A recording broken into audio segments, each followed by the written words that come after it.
વડોદરાની કુમાર છાત્રાલયમાં વિદ્યાર્થીઓએ વિરોધ નોંધાવ્યો છે। છાત્રાલયમાં વિદ્યાર્થીઓએ ભોજન બાબતે હોબાળો કર્યો। ભોજનની અછત અને નીચી ગુણવત્તા સામે રોષ વ્યક્ત કરવામાં આવ્યો। સમયસર જમવાનું ન મળતું હોવાનું પણ વિદ્યાર્થીઓએ આરોપ લગાવ્યો છે। કિચનમાં અસ્વચ્છતા અને રસોઈમાં જીવાત દેખાતી હોવાના પણ વિદ્યાર્થીઓએ દાવા કર્યા છે। પૂર્વ મેયર નિલેશ રાઠોડે સ્થળ પર પહોંચી નિરીક્ષણ કર્યું। વિદ્યાર્થીઓની સમસ્યાઓ તાત્કાલિક ઉકેલ લાવવા ઉગ્ર માંગ કરી।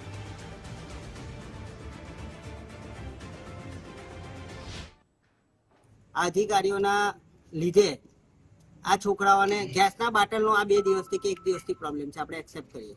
અને જો ગેસના બાટલાનો પ્રોબ્લેમ હોય તો અત્યારના મારા આવ્યા પછી લોકો જમવાનું કેમ બનાવવા બેઠા? અત્યારના 1 વાગ્યો, 12:30 1 વાગ્યા આ લોકોને હજી જમવાનું આપ્યું નથી। કોઈ જ જાતની ફેસિલિટી નથી। એ લોકોના જે ગાદલા, ચાદર, ઓશિકા આજે કેટલા ટાઈમથી એ લોકોને આપ્યા નતા। મેં જાતે આવીને રૂમ ખોલાવીને છોકરાઓને કીધું કે ભાઈ આપો, આ તમારા ઘરે લઈ જવાના છે। કોન્ટ્રાક્ટર જે જમવાનું અહીંયા પ્રોવાઈડ કરે છે એ જમવાનું છોકરાઓના કહેવા પ્રમાણે બિલકુલ ક્વોલિટી છે નહીં। એટલે મારી આ લોકોને ચેતવણી છે કે હું તો તરસાલીમાં જ રહું છું ને મારા વિસ્તારમાં જ હોસ્ટેલ આવી છે। દર અઠવાડિયે 15 દિવસે એક વખત હું અહીંયા આંટો મારવા આવીશ।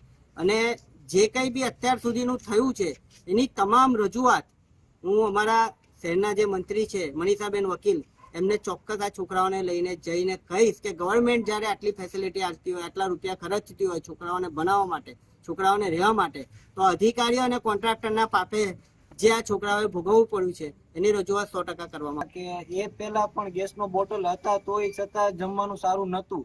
અને હવે ગેસનો બોટલ નથી તો હવે સાહેબ એવું કહે છે કે તમે કે અમને ગેસનો બોટલ લાવી દો એમ।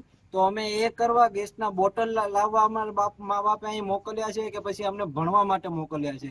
તો એ ગેસના બાટલનું અમને લાવવાનું કહે છે, તો અમે એ માટે નથી આવ્યા વડોદરામાં।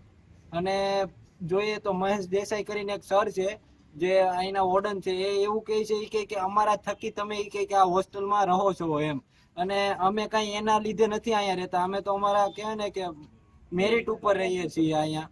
અને સતત સમસ્યાઓ રહે છે। અમે આ વિદ્યાર્થીઓ બધા ગુજરાતના દરેક ક્ષેત્રથી આવતા હોય છે પોતાના સપનાઓ લઈને।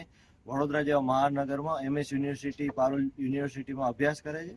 અને મૂળભૂત જે પ્રાથમિક જે અમારી સુવિધાઓ છે એ જ ક્યાંક ને ક્યાંક પૂરી નથી થતી। જેમ કે જમવાનું રહ્યું, સિક્યુરિટી રહીથી લઈને મેનેજમેન્ટ, સફાઈ લઈ, જમવામાં એકદમ કોઈ જાતનું હાઇજીન મેન્ટેન થતું નથી। જમવાની ક્વોલિટી સતત બહુ ખરાબ હોય છે અને છોકરાઓને ક્યાંક ને ક્યાંક બહાર જ જમવું પડે છે, અહીંયા જમવા લાયક જમવાનું હોતું નથી।